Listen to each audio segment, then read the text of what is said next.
Connor, let's move on from the news and talk about what we've been playing this week. Now, I've been playing Stray, and I'm ready to review that, but let's go ahead and start with you. My shorter segment, since most of my time has been devoted to Resident Evil 4, I didn't really do much else until Friday night, where I got my hands on the Multiversus beta.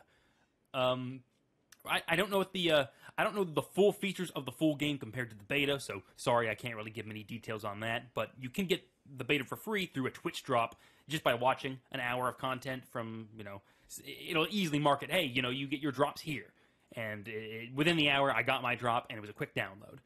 The game itself, obviously, is based around, a Smash Bros. Style game. The last one to take a crack at it was Nickelodeon All-Stars, which last year wasn't really all that good. It was fine. It was gimmicky for the moment I played it. I don't know if your thoughts are the same way, but it lost its luster extremely quick when I had no more, interest in playing that game at all after I touched it once. Multiversus, on the other hand, has a lot more potential. Now, same thing with these kind of games. I don't know how the potential is going to end up panning out, because it could easily remain a stagnant game, as with the cases with some of these, Super Mario, Smash Brothers copies, similar to like what happened with PlayStation All-Stars. But LeBron's in the game. Exactly. He's They're already from rolling Fortnite. things out, which is hopeful. They're going to have LeBron in a game. Yeah. In a Smash Bros. Style game. Uh-huh. It's going to be sick. But and honestly, the characters play pretty well. Now, I was limited in the characters I can play, because in the beta, you have a lot of the characters locked. Some of the ones you have access to right from the get-go are Jake the dog, Shaggy. You can play Shaggy. You can play like some Batman, Harley Quinn, Superman. You have Batman, yes, Batman. You can play as Batman, one of the Steven Universe characters. But then you can also get Wonder Woman through the training, doing that. And with each online match you do, which the online right now works great. I jump into a game, I play it, I don't have connection issues, and I win or I lose, and then I can rematch the opponent, which then goes into like a best 2 out of 3 round, and whoever wins, wins. You get the enjoyment of doing that. But you also get gold coins, which you can then use to unlock the rest of the characters, like Superman, the Iron Giant, Arya Stark. So, there's progression in game that you could, just pay money to unlock, which would be, easy enough. But it gives you many opportunities just to buy them in the game and do tasks to make them, more easier to buy. Now, is it straight up just a Smash Bros. Clone, or like what makes it unique here? So Looks like what I'm looking at here, there's some kind of team play game happening here. Yes, it's a lot more, because there's the main modes that it seems to be advertising is one-on-one, which can take a high amount of skill, because there are some characters that can be difficult to deal with, like Taz the Tasmanian Devil, which, shows some of the balancing issues the game might have to have, because he has this side special attack where he does the tornado that he's famous for. And he's incredibly difficult to hit out of that, and he just tears through the map, and nothing can basically stop him. And he twirls you for a pretty long time and then makes you fly off. Okay. Because even though the things that set it apart from Smash Bros. Is the team element, because it has that heavier emphasis on that style of play, because, you share your stocks.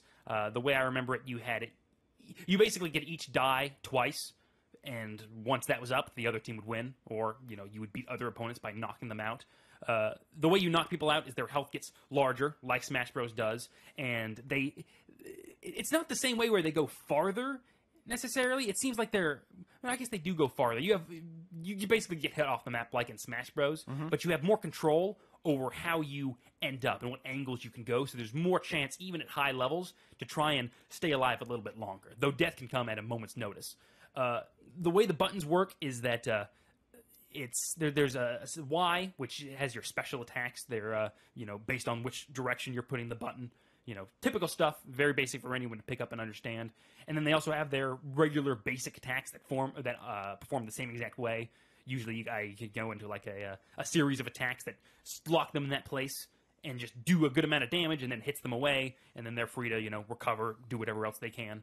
One of the big features of this game is an emphasis on air movement. There's tons of air movement, because you have your double jump, which Smash Bros. Has that. You know how that works out. But then you're able to do 2 air special attacks, which, from my experience, always seem to keep you in the air and can get you up higher, kind of like the special jump for Smash Bros., which it doesn't exactly have a dedicated button for that.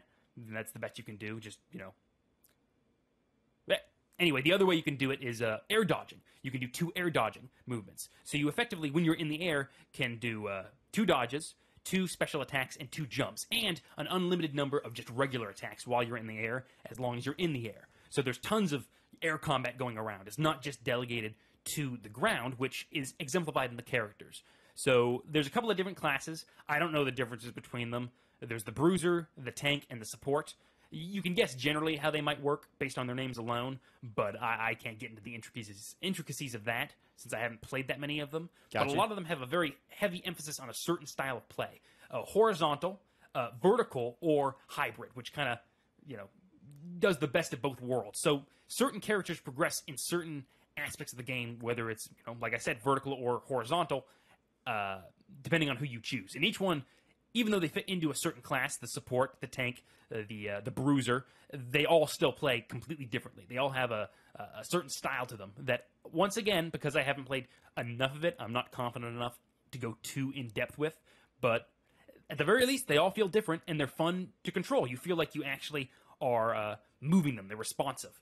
Well, Nickelodeon All-Stars, one of the issues I had with that was it seemed like though you would, move, it didn't really have much of effect on where you might end up or where you might be running off to. It didn't control very tight. Very stiff. Yeah, very, very stiff. This one, pretty nice. It doesn't have the same fluidity as, like, Smash Bros. Ultimate does, which is, nigh impeccable with how it plays. So Also a bigger team, Yeah. but it's their 5th iteration of the game, so, Yeah. they're used to it, Yeah, as a freshman take on this kind of game with the characters they have, they did a really good job, and the different art styles mends well together, I think. The maps might be a little bit, too one-dimensional, not really much special going on right there.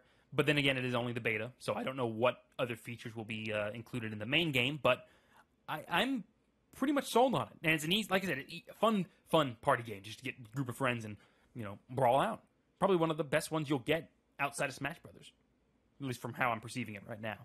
See if that changes, but I'd recommend getting that Twitch drop. It's free. Doesn't take much effort. Very nice. Yeah. Okay. Excellent.